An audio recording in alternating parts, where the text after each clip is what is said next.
You know this face. It may be the most copied face in human history. But no one on earth can point to her grave. Her name was Nefertiti. In the next 5 minutes, we follow 3 clues: a vanished city, a painted wall in Tutankhamun's tomb, and a mummy with no name. One may point toward her. None proves where she is. The trail starts in the desert, 33 centuries ago, when Egypt's king abandoned the old gods and raised a new capital to worship the sun disk alone. At the center of that revolution stood his queen. Carvings show her doing what queens never do: striking down enemies, driving her own chariot, standing beside the king as his equal. Then, after a great festival in year 12, she becomes strangely hard to find. Now, to the most famous tomb on earth. Tutankhamun's burial chamber is oddly small for a king. For 90 years, almost nobody asked why. In 2015, an Egyptologist studying laser scans of these walls saw what looked like the ghosts of 2 sealed doorways. Maybe, he argued, this tomb is only the front room, and a queen lies just beyond the plaster. The idea became famous. Then the radar results undercut it. One scan said yes, the next found nothing, and a third, in 2018, reported no hidden chambers at all. A later void claim was never published or excavated. No chamber was ever confirmed, and most Egyptologists have moved on. The wall keeps its silence. It was never the only lead. In 1898, in a side chamber of another royal tomb, archaeologists found a woman with no coffin and no name. For a century, she was simply the younger lady.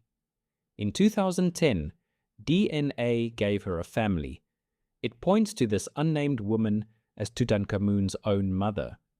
Some have wanted her to be Nefertiti, but the family fit is disputed, and no inscription gives her Nefertiti's name.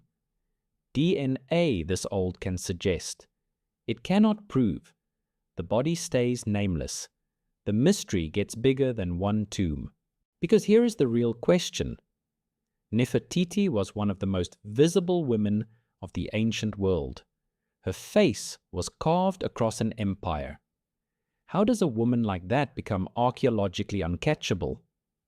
The strangest part, she may have vanished twice. From here, we separate what is proven, what is possible, and what is wishful thinking. Proven, after year 12, the record thins. Daughters die. A plague moves through the region. Her name stops appearing. For a century, scholars assumed death or disgrace. Then, in 2012, researchers in a limestone quarry found a faded inscription dated year 16. She is alive, still queen, 1 year before her husband, Akhenaten, dies. The old theories collapse. Possible. Right then, a new ruler appears. A female king named Nefertiti, described as effective for her husband. Many scholars argue this was Nefertiti herself, renamed, reigning as pharaoh. It is the leading theory. It is unproven. And it hides in plain sight. Part of Tutankhamun's treasure, including the small gold coffins that held his organs, was first inscribed for that female king, then relabeled. If that king was Nefertiti, millions have stood in front of her grave goods, reading the wrong name. So where is she? A royal tomb waited at Amarna, the desert capital. No trace of her burial was ever found in it. When Egypt abandoned the city, the royal dead were apparently moved, and the backlash hacked the family's names from the stone. Whatever grave she received lost its label. Wishful thinking.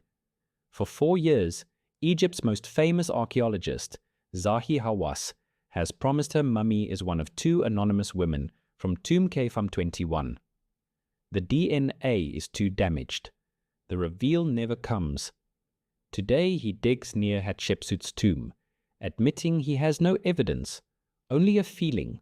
The only piece of her ever truly recovered is her face. Dug from a sculptor's buried workshop in 1912 and sent to Berlin in a division Egypt disputes to this day, it has drawn crowds for a century. Her face made it out of the sand. Her grave never did. The face survives, far from home. The body, if we even have it, is unnamed, and the grave has never been identified. Nefertiti is missing because Egypt erased her family twice, once in politics, once in stone, and she may have died under a different name than she lived by. Somewhere, an unmarked chamber or an unlabeled body may still hold her. Her face has a museum. Her body has no confirmed grave.